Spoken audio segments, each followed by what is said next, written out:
stand by for action.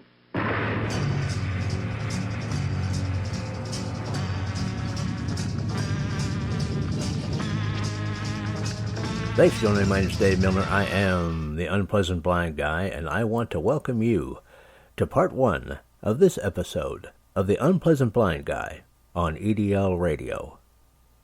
Now remember, if you want to contact me with comments, questions, show suggestions, Awesome American suggestions, I'm available at UBG Contact on Twitter, or I can also be found as Dave Milner or Agador, that's Aggedor, on Mublet, the Tea Party Community, Spreely, Minds, MeWe, or Gab. Now let's begin. Never in the field of human conflict was so much owed by so many to so few.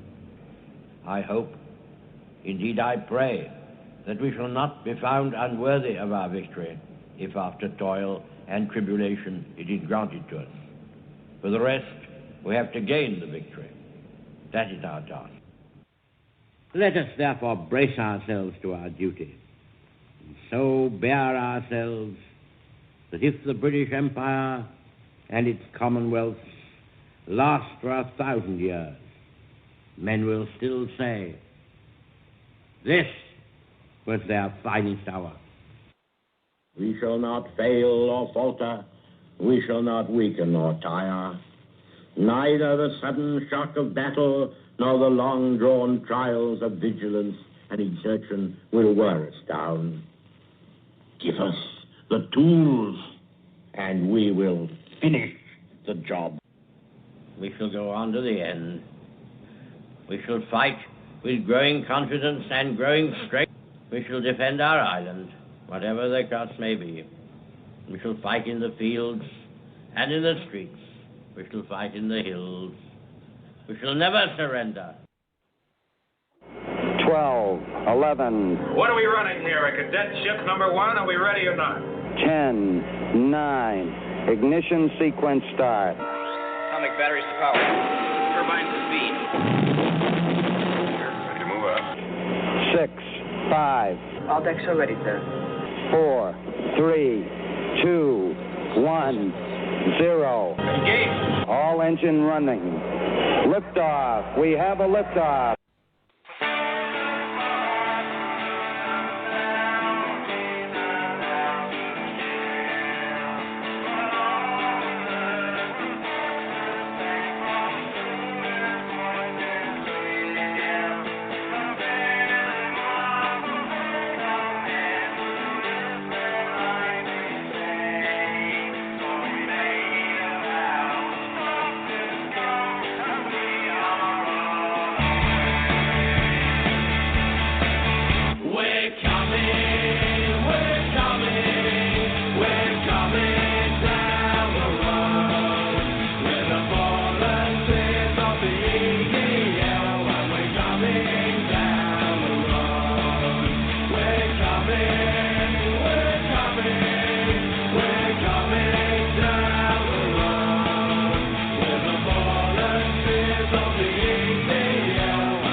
Yes, we're not just coming down the road, that we're coming across the airways.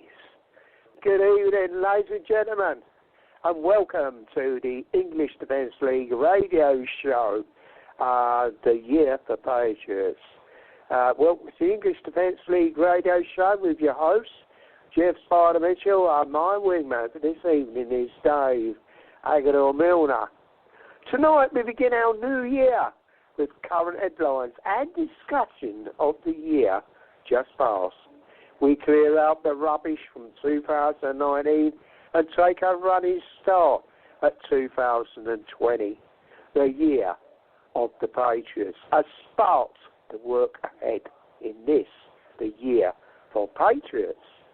Neither the death cult of Islam, nor its allies, nor spineless onlookers will turn us from our job to tell the truth, no matter where it leads, no surrender ever.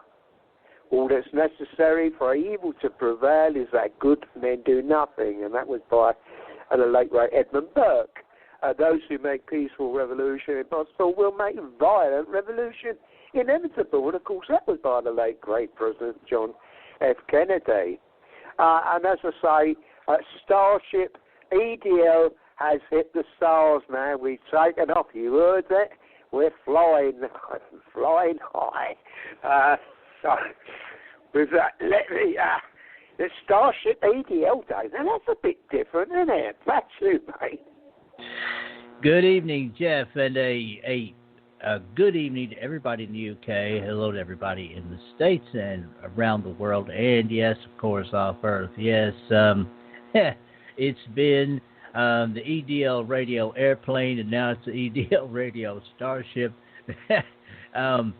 But Starship we wanted EDL, to. doesn't that sound cool, Dave?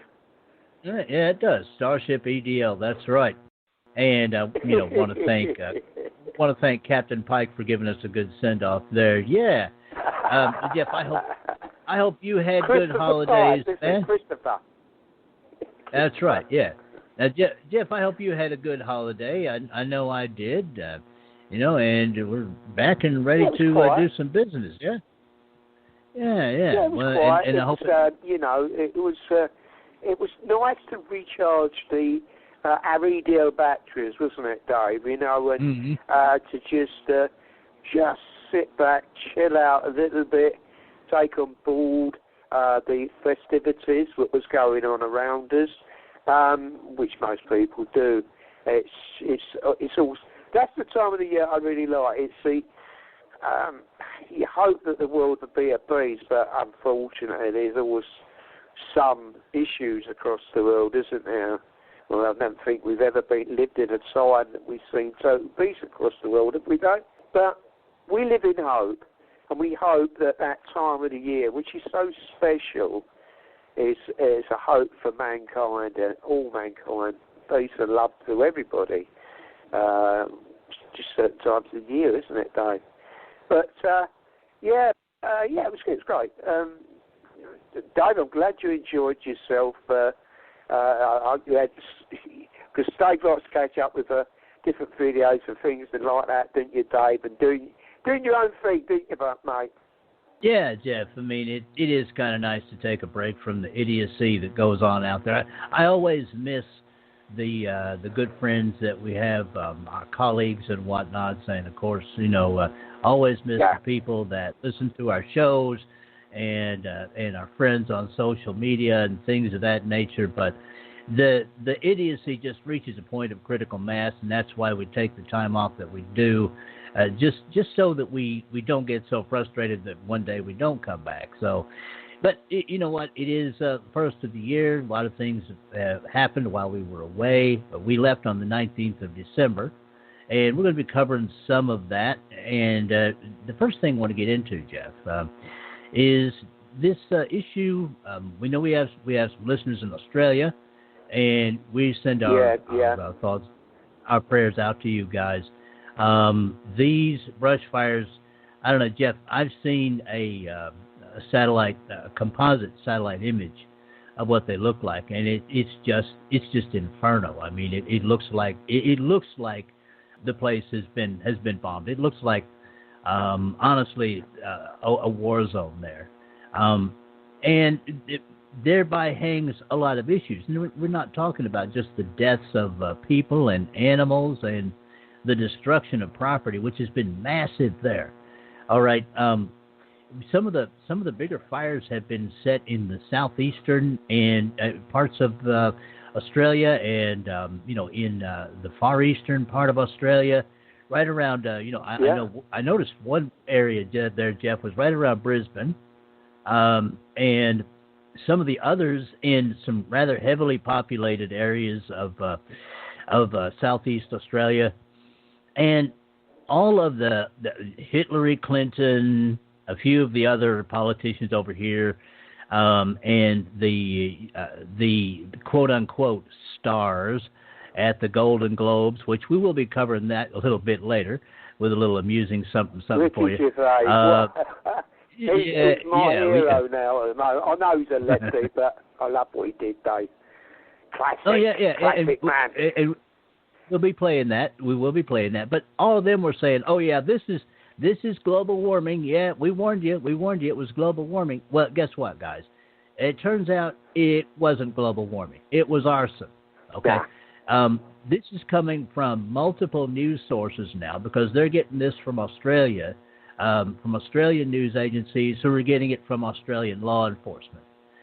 They have so far arrested close to 200 different people for various fire offenses.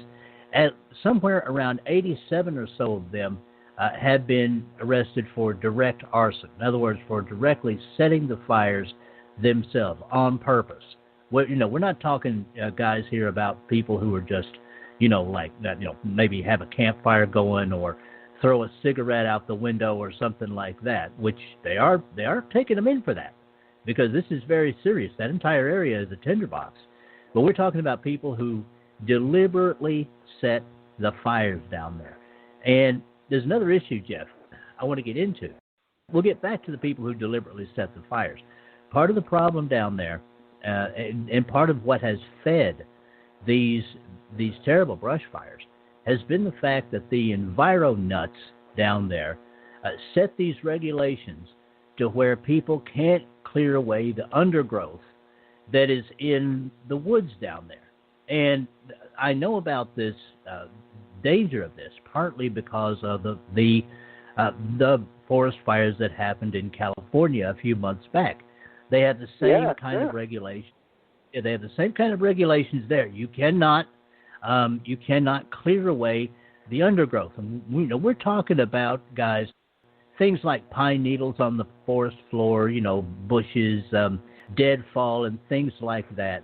But they say, oh no, leave that there. That it wouldn't be environmentally friendly to clear that out. Well, that's just tinder for these fires. It just feeds them. And another thing that they won't let them do in Australia is they won't let them create fire breaks. Because sometimes in order to create a fire break, you have to cut down trees to do that. And the thing is that... farmers have always done this for centuries, burn off, some of the things they've been growing. They have a big burn up, don't they? They do it over here, Dave. So where I live, the farmers do a burn up. Yeah. Sure. Some of the fields, they just burn it, and be done with. So it's not as though, where different regulations come in. It's just a natural process of what farmers have been doing for centuries. But nowadays, we come across the global idiots, or whatever you want to call them, are now creating problems where fires are being created and they get out of control so quick because it's been so dry in Australia, isn't it, Dave? It's like in California, it gets... Oh, yeah, it's the same kind of conditions, Jeff. Yeah, it's the same kind of conditions. Yeah. And again, what you're talking about with the farmers in the UK is called a controlled burn. They burn off an area so that the fires won't have anything to feed on, so they won't get close to the farms. The same thing happens with people who have common sense, who live around wooded areas all over the world. You have to have a clear area where the fires can't get to the homes and the factories and just whatever. It reminds me, Jeff, of an historical event, the Chicago fire of 1871. Remember the stories about Mrs. O'Leary's cow and all that. Now, in 1871, when the city of Chicago was on fire, Jeff, they actually created fire breaks by dynamiting buildings. They wiped out buildings just so that the rest of the city would burn. Yeah, they did. They took out... That's how to do business, isn't it, Dave? It is if you want to save a city. And that was the only alternative they had back then. But it worked. And fire that's the thing. Fire breaks work. Clearing out the undergrowth works. All these things work, and yet these enviro idiots, again, here in the States, and down there in Australia won't let them do it. And this has just made the situation worse. And now I'm not seeing anything official yet. I have looked, but I think it's going to come pretty soon, Jeff. The word is that most or a significant number of these fires down in Australia that have been set with arson have been set by people in the green movement. These enviro people that want everybody to think it's all global warming.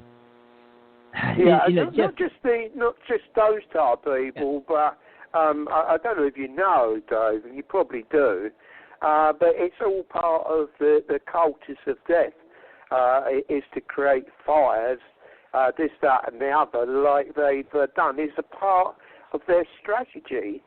This is another part of their jihad. So I'm just speculating. Let's have a look at some of the people that they catch for it, who they are. And I think about 200 have been caught, haven't they? So let's see what it turns out to be like, Dave. I have a funny feeling that you might find a few jihadis amongst that lot, Dave. To be honest with you, yeah. Well, Jeff, like I said, I believe that the confirmed arrests for arson are around 87, which is, when you talk about a country the size of Australia, these are 87 people all around the country there. That's a significant number, and yeah, I think you could be right. There have been allegations of that sort of thing here in the States. So yeah, I think we're going to see that in the near future. Their government isn't going to be able to cover this up because this is getting out slowly, but I think surely. And it's, Jeff, what I thought about when I ruminated over this was the fact that these people seem to be the same types as the Mohammedans in the UK that will deface their own mosques over there and try to blame it on the EDL, or the people over here in the States that will create these fake hate crimes. It's all fakery created by these people that don't give a damn about human life, animal life, property, anything, as long as they can get their lefty points across. And that's what, Jeff, I'd like to say this to the listeners out there, that might happen to be on the left. Guys, these people are on your side, and they don't give a rat's furry ass about you, okay? You need to understand that this worldview is wrong. If people have to do this sort of thing to try and swing people over to their side, there's something wrong. Do you agree? It is, and of course it doesn't persuade anybody to look at things differently when they're creating these horrific fires. I mean, it does the total opposite. You know that there's something wrong when they're trying to create that issue with fires and then blaming it onto climate issues. So all they're doing, those type of people are defeating the object. And I hope if they found out that they will be named and shamed for it. I hope there'll be plenty of stories. I know there'll be a lot of people. We got a lot of people out there that have got their noses close to the ground with these type of people.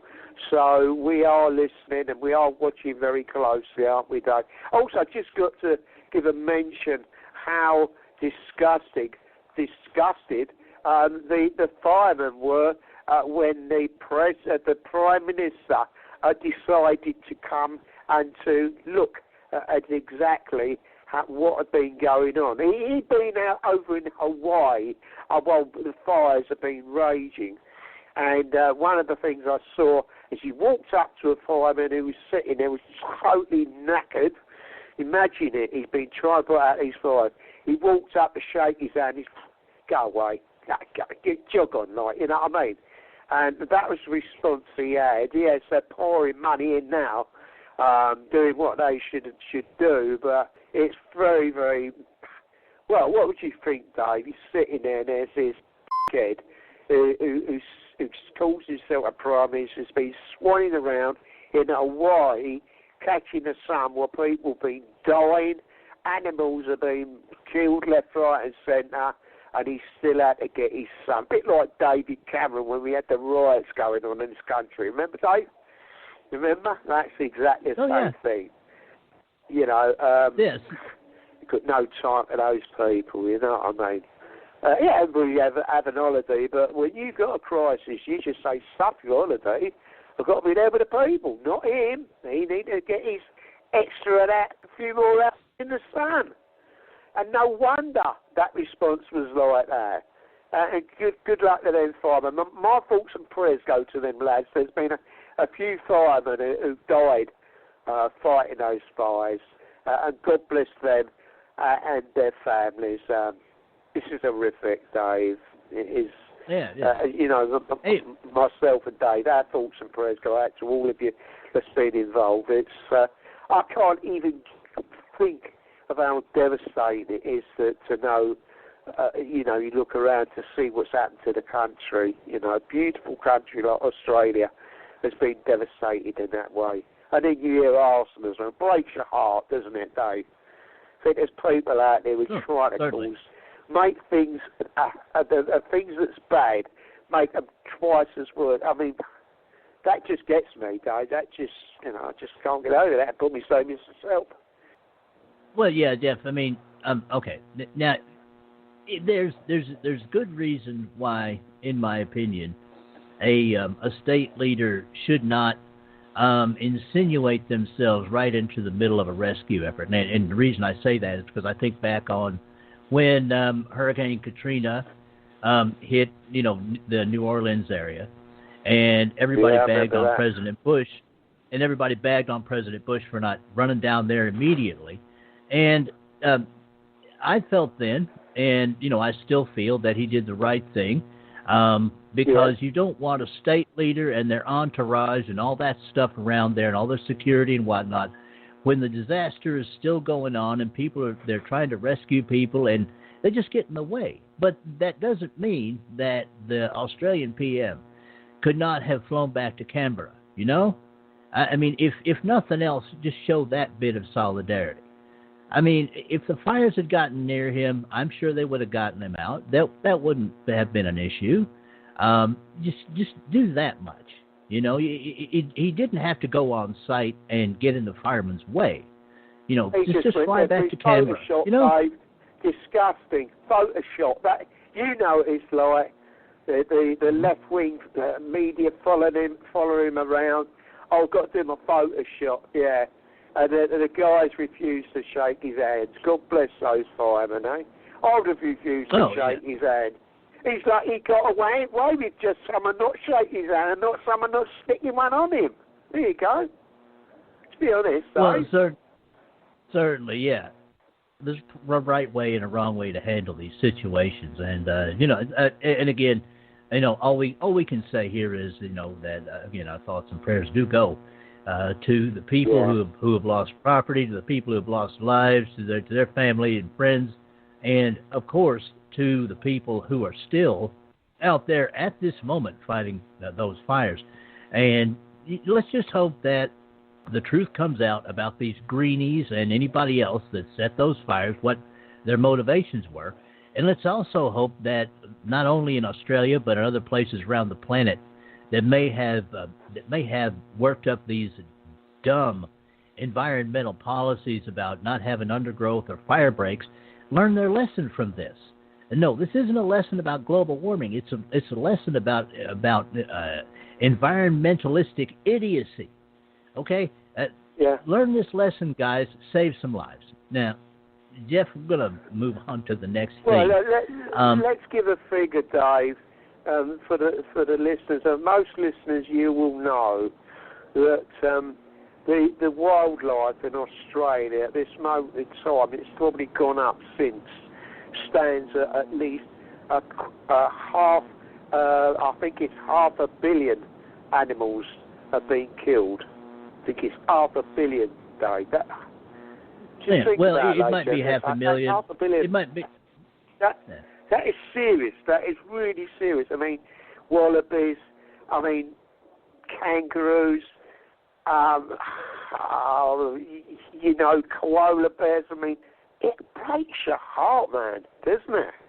Think of all the animals, all the wildlife, and the human soul as well. I think I heard today another death. I think it was 24. It's gone up to 25. People have lost their lives. Really, truthfully, thank goodness it could have been a lot higher in the death toll of people. I'm glad to see that most people got away, but they only had a matter of time, and most of them got away with just what they had on their backside. This is stories I've been hearing. So, yeah, my thoughts have been very much with our dear friends, my brothers and sisters in Australia. They've had to go through and endure so much. You've got the thoughts and the prayers of us from the United Kingdom with you guys. You know that. We are brothers and cousins. Our thoughts are with you always. Keep fighting the good fight. Hopefully, I do know that people have been said that these fires could last for months. That's scary, isn't it, Dave, to think that these fires could last for months. So how much damage can that cause in that time of months? Back to you, Dave. Right, Jeff, and of course, obviously the thoughts and prayers of right-thinking people in the States also go. But to move on lots of people that's gone over from the United States to help with the fires, fight the fire safe. I'm not sure what we've had from the UK. I'm sure we've got some other lads and lasses be going out there to help, and I think the rest of the world will join in. That's it. We all pull together in times of crisis, don't we, bruv? Yes, we do. We do indeed, Jeff. Now, to move on. And that is it for this time. Next time, part 2. I appreciate each and every one of you. Thank you for listening, and may your God go with you. Goodbye. The Unpleasant Blind Guy is copyright 2020. Anno Domini.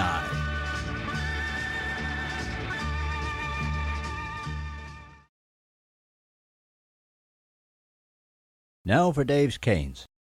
Extras that help you navigate the new media world. Conservative media done right. You're listening to the SHR Media Network. From a public locker inside a dilapidated Long Island rail station comes a show designed to piss off liberals using truth, facts, and ridicule. The Lid Radio Show, featuring the conservative voice from the People's Republic of New York, the Lid himself, Jeff Dunitz. Tune in every Wednesday at 2 p.m. Eastern, 11 a.m. Pacific on the SHR Media Network. Go to shrmedia.com. At Lid Radio, we fight for the truth, justice, and a good kosher T-bone. If you don't listen, Hillary Clinton might sneak into your bedroom in her housecoat late at night and blame you for her election loss. It's the Lid Radio Show with Jeff Dunitz. This is Shannon Wright of The Right Way with Shannon and Mike in the AM. Mike's not here, so I gotta talk fast. You gotta join us. Fall season. Getting ready to start up with a whole bunch of new stuff. News and food and politics and sports and entertainment and a whole bunch of stuff. But wait, Mike's coming. I gotta go. Remember, Shannon and Mike in the AM on SHR Media, Monday through Thursday, 7 to 9 a.m. Make sure you tune in. Featuring right thinking from a left brain and doing the job the American maggots won't. BZ is fundamentally changing America, one diaper at a time. Just when safety pin manufacturers are running out of metal for the diapers of the leftists, where the speech is free, but the drinks are not. The bloviating Zeppelin's Berserk Bobcat Saloon can be heard every Tuesday and Thursday night, commencing at 11 p.m. Eastern and 8 p.m. Pacific, where pushback is a requisite art form in and of itself. Let your ossicles be truly liberated when you listen to the bloviating Zeppelin's Berserk Bobcat Saloon, only on SHR Media Network. No ferrets were harmed in the making of this ad. Join me, Jack Alexander, for the Jack Alexander Experiment podcast, as I take a unique outsider's look at the issues affecting the USA. I fearlessly take on the issues that everyone else is too scared to touch. The Jack Alexander Experiment podcast is available wherever good podcasts can be found, like Spreaker, iHeartRadio, and Google Podcast. The Jack Alexander Experiment, because it's not a matter of left versus right, it's a matter of right versus wrong. It's your business diva here, Melanie Collette. I am inviting you to a front row seat as I discuss some of the most intriguing details of wealth and finance with today's movers and shakers in the world of business. Listen in and discover financial truths on a global, domestic, and household scale. Uncover topics that will impact your wallet today and in the future. Money Talk with Melanie airs Monday through Friday, 5 p.m. East, 2 p.m. West, right here on SHR Media and High Plains Pundit Talk Radio. You can't afford to miss it. Featuring the effervescent contrarian sackheads Clint, plus the unrestrained bulbosity of BZ, the Sackheads Against Tyranny is a real chat show. Doubling your late-night conservative talk show pleasure with double the hosts, you can listen every Wednesday night at 8 p.m. Pacific, 11 p.m. Eastern. Please note, some contents may have settled during shipping. Member FDIC, batteries not included, warranty void in Montenegro. Conservative media done right. You're listening to the SHR Media Network.